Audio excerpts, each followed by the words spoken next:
ಎಲ್ಲ ಥರದ್ದು ಒಂದು 25-30 ಎಕರೆ ವ್ಯವಸಾಯ ಮಾಡ್ತಾಯಿದ್ವಿ. ಎಲ್ಲ ಏಕ ಕುಟುಂಬದಲ್ಲಿದ್ವಿ. ನಾವು 5 ಜನ ಮಕ್ಕಳು, 4 ಜನನೂ ವ್ಯವಸಾಯದ ಮೇಲೆ ಡಿಪೆಂಡ್ ಆಗಿದ್ವಿ.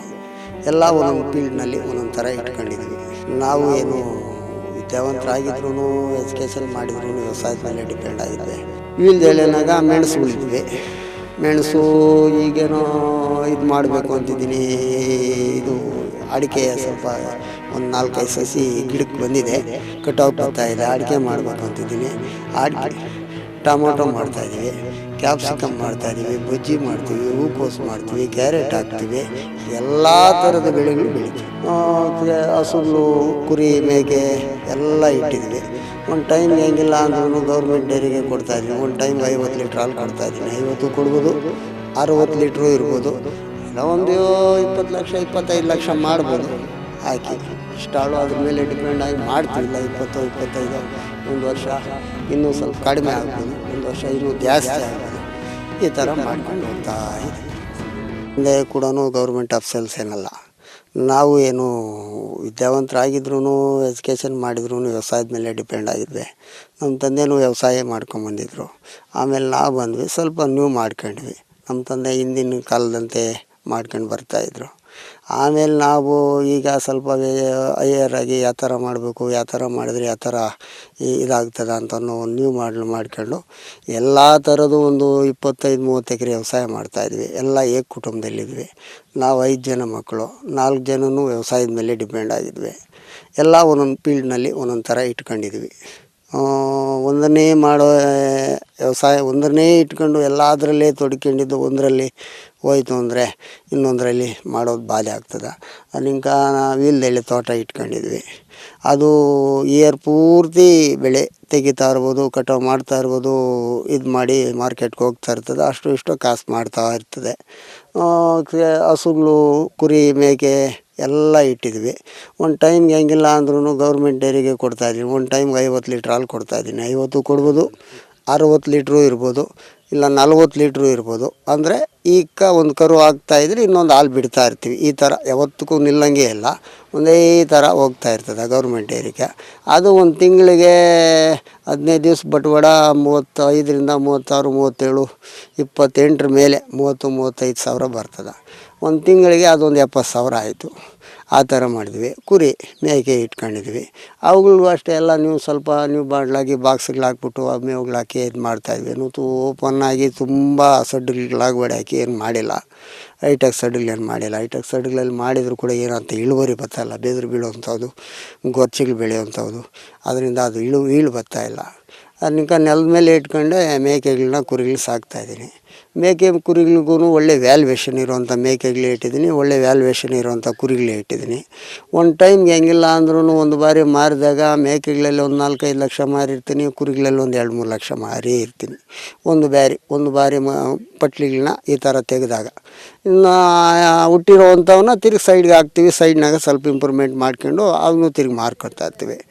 ಆಮೇಲೆ ಇನ್ನು ವ್ಯವಸಾಯದಲ್ಲಿ ನನ್ನ ತಮ್ಮನವ್ರು 3 ಇರ್ತಾರೆ. ಆ 3 ಆ ಫೀಲ್ಡ್ನಾಗ ನಂಬರ್ 1 ಆಗಿ ಯಾವ ಥರ ಮಾಡಬೇಕು. ವೀಳ್ಯದೆಲೆನಾಗ ಮೆಣಸು ಉಳಿದ್ವಿ. ಮೆಣಸು ಈಗೇನೋ ಇದು ಮಾಡಬೇಕು ಅಂತಿದ್ದೀನಿ. ಇದು ಅಡಿಕೆ ಸ್ವಲ್ಪ ಒಂದು 4-5 ಸಸಿ ಗಿಡಕ್ಕೆ ಬಂದಿದೆ, ಕಟಾವು ಬರ್ತಾಯಿದೆ. ಅಡಿಕೆ ಮಾಡಬೇಕು ಅಂತಿದ್ದೀನಿ. ಅಡಿಕೆ, ಟೊಮೊಟೊ ಮಾಡ್ತಾಯಿದ್ದೀವಿ, ಕ್ಯಾಪ್ಸಿಕಮ್ ಮಾಡ್ತಾಯಿದ್ದೀವಿ, ಬಜ್ಜಿ ಮಾಡ್ತೀವಿ, ಹೂಕೋಸು ಮಾಡ್ತೀವಿ, ಕ್ಯಾರೆಟ್ ಹಾಕ್ತೀವಿ.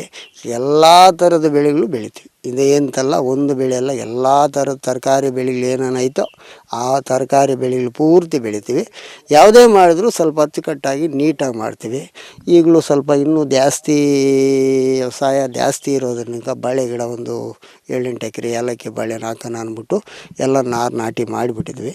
ಅದಿಟ್ಕೊಂಡು ಗದ್ದೆನೂ ಒಂದು 3-4 ಎಕರೆ ಮಾಡಿದ್ವಿ. ಗದ್ದೆ ಮಾರ್ಕೆಟಿಂಗು ಕೋಲಾರು, ಈ ಬಾರಿ ಕೋಲಾರ್ಗೆ ಹಾಕ್ತೀವಿ, ಮಾರ್ಕೆಟ್ಗೆ ಹೋಗ್ತೀವಿ. ಕೆಲ ಅಂದರೆ ಬೇರೆ ಇವ್ರ ಹತ್ರ ಇಲ್ಲೇ ಖರೀದಿ ಮಾಡ್ತೀವಿ. ಈ ಕ್ಯಾಪ್ಸಿಕಮ್ಮು ಮಾರ್ಕೆಟಿಂಗು ಇವರು ತೆಗಿತಾರೆ. ಕಲ್ಕತ್ತಾವ್ರು ಬಂದು ಇಲ್ಲೇ ನೇರವಾಗಿ ಖರೀದಿ ಮಾಡ್ತಾರೆ, KGಗೆ ಇಷ್ಟು ಅಂತ. ಅಲ್ಲಿಗೆ ಮಾರ್ಕೆಟ್ದಕ್ಕೂ ಇದಕ್ಕೂ ಟ್ಯಾಲಿ ಮಾಡ್ತೀವಿ. ಯಾರ್ದು ಒಳ್ಳೆ ಕ್ವಾಲಿಟಿ ಇದ್ದರೆ ಯಾರು ಯಾವ ಥರ ಕೇಳ್ತಾರೋ ನೋಡ್ತೀವಿ. ಆ ಥರ ಮಾಡಿ ಮಾರ್ಕೆಟಿಂಗ್ ಮಾಡ್ಕೊಂಡು ನನ್ನ ತಮ್ಮ ಒಬ್ಬನು ವ್ಯವಹಾರ ಮಾಡ್ಕೊತಾನೆ.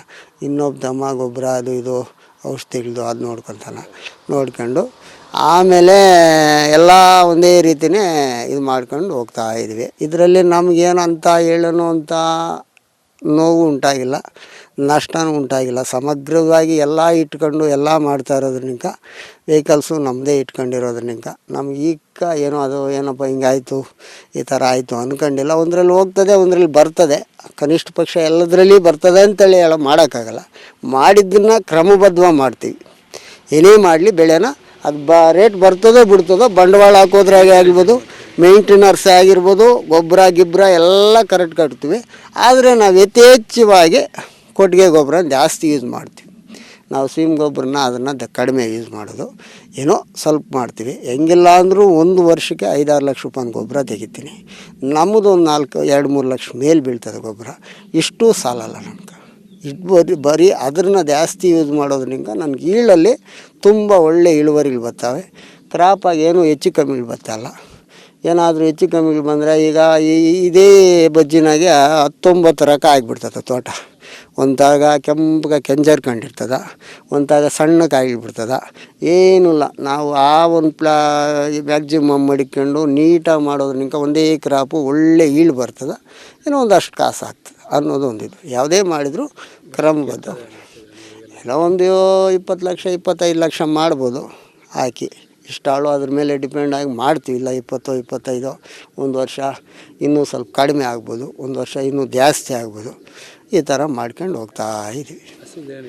ಹಸುಗಳು 3 ಎಮ್ಮೆಗಳು ಒಂದು 4 ಇಟ್ಟಿದ್ದೀನಿ. ಆಮೇಲೆ ಸೀಮೆ ಹಸುಗಳು ಕರುಗಳೊಂದು 10 ಇದೆ, ಹಸುಗಳೊಂದು 10 ಇದೆ. ಹಾಲು ಬರುವಂಥ ಹಸುಗಳು 10, ಕರುಗಳು 10 ಇದೆ. ಆಮೇಲೆ ಈಗ ಮನೆಗೆ ಅಂಥೇಳಿ ನಾಟಿ ತಳಿ ಹಸುಗಳಿದೆ. ಆಮೇಲೆ ಈಗ ಹೊಸ್ದಾಗಿ ಬಂದಿದ್ದಂಥ ಗಿರ ಅಂಥದ್ದು, ಅದು ಹಾಲು ಬರುವಂಥ ಹಸುಗಳೇ ಅದು ನಿಜ ಸರ್. ಪ್ರಕೃತಿ ವಿಕೋಪಗಳಿಗೆ ಯಾರೂ ಕಾರಣಕರ್ತರಲ್ಲ. ಆದರೆ ಅದ್ರ ಮೇಲೆ ನಾವು ಮಾಡಿದರೆ ಏನೋ ಒಂದು ರೀತಿ ಇದರಲ್ಲಿ ಹೋದ್ರೂ ಕೂಡ ಇನ್ನೊಂದರಲ್ಲಿ ಬರ್ತದೆ ಅನ್ನೋ ನಂಬಿಕೆ ಬೇಕು.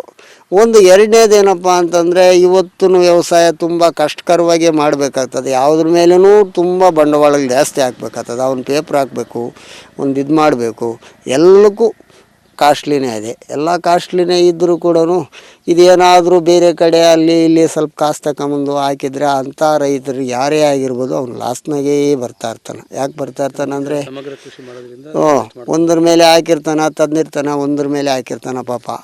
ಅದು ಏನಾದರೂ ಈ ಪ್ರಕೃತಿ ವಿಕೋಪನಿಂಕನೋ ರೇಟ್ ವೈಫಲ್ಯನಿಂಕನೋ ಏನಾದರೂ ಮಾರ್ಕೆಟಿಂಗ್ ಇದೆ ಹೆಚ್ಚು ಕಡಿಮೆ ನಿಂಕನೋ ಈ ಥರ ಆಯಿತು ಅಂದಾಗ ಅವನು ಅದ್ರ ಮೇಲೆ ಅವಲಂಬಿಸಿರ್ತಾನೆ. ನಮ್ಮದು ಆಯ್ತಾರಲ್ಲ, ಎಲ್ಲ ಇಟ್ಕೊಂಡಿರೋದ್ರಿಂದ ಎಲ್ಲದರಲ್ಲಿ ಒಂದು ರೀತಿ ಯೂನಿಫಾರ್ಮ್ ಟೈಪ್ ಬರ್ತಾ ಇದೆ. ಎಲೆ ಇಟ್ಕೊಂಡಿದ್ವಿ, ಎಲೆದಾಗ ಬರ್ತಾ ಇರ್ತದೆ. ಕೋಳಿ ಇಟ್ಕೊಂಡಿದ್ವಿ, ಕೋಳಿ ಇದು ಮಾಡ್ತಾಯಿರ್ತೀವಿ. ಆಮೇಲೆ ಮೇಕೆ ಇಟ್ಟಿದ್ವಿ, ಹಸು ಇಟ್ಟಿದ್ವಿ, ಕುರು ಇಟ್ಟಿದ್ವಿ, ಹಾಲು ಬರ್ತದೆ. ಇದೆಲ್ಲ ಬರ್ತಾ ಇರೋದ್ರಿಂದ ಅವುಗಳ ಇವಾಗ ಹಸುಗಳು ಕರುಗಳು ಜಾಸ್ತಿ ಆದಷ್ಟು ಕರುನ ಒಳ್ಳೆ ಟೇಜ್ಗೆ ಬಂದಾಗ ಆ ಪಡ್ಡೆಗಳು ಮಾರ್ತೀನಿ. ಇಲ್ಲ ವಯಸ್ಸಾದವು ಮಾರ್ಕೊಂಡು ಪಡ್ಡೆಗಳನ್ನ ಹಾಲು ಕರೆಗೆ ಇಟ್ಕೊಳ್ತೀನಿ. ಈ ಥರ ಒಂದರಲ್ಲೇ ಅವಲಂಬನೆ ಇದ್ದರೆ ರೈತನ ಯಾರೇ ಆಗಲಿ ಸ್ವಲ್ಪ ಕಷ್ಟಕರವಾದ ಇದೇ ಅನುಭವಿಸ್ಬೇಕಾಗ್ತದೆ. ಈ ಥರ ಒಂದು ಸಮಗ್ರ ಕೃತಿ ಎಲ್ಲ ಪದ್ಧತಿಗಳನ್ನು ಅಳವಡಿಸ್ಕೊಂಡಾಗ ಅವನು ಸ್ವಲ್ಪ ಕಾಸು ಮಾಡ್ಕೊಬೋದು. ಈಗ ಹಸು ಇಟ್ಟ ಮೇಲೆ ಹಸುಗೆ ಮೇವು ಬೇಕು, ಒಂದಷ್ಟು ಜೋಳ ಚೆಲ್ಕೊಬೇಕು. ಎಲ್ಲ ಆ ಥರದೇ ಅಲ್ಲೇ ನಮ್ಮಲ್ಲೇ ಇದ್ದು ನಾವೇ ಮೇಳ್ಕೊಂಡಾಗ ಎಲ್ಲ ಕೊಂಡ್ಕೊಂಬಂದು ಹಾಕ್ಬೇಕಾಗ್ತದೆ. ಮೇವು ಕೊಡಬೇಕು, ಅದು ಕೊಡಬೇಕು ಅಂದರೆ ಏನು ಕಲ್ಲ ಹಿಂಡಿ ಬೂಸ ಕೊಡಬೇಕು, ಏನು ಏನಾದರೂ ನಮ್ಮಲ್ಲೇ ಬೆಳೆದು ಒಳ್ಳೆ ತೆನೆ ಟೇಜ್ ಮಾಡಿ ಅದನ್ನು ಕಟ್ ಮಾಡಿ ಹಾಕಿದಾಗ ಮಿಷಿನ್ ಕೊಟ್ಟು ಅವು ನಮ್ಮಿಂದ ಸ್ವಲ್ಪ ನಮ್ಗೆ ಅದರಿಂದನೂ ಲಾಭನೇ ಇರ್ತದೆ.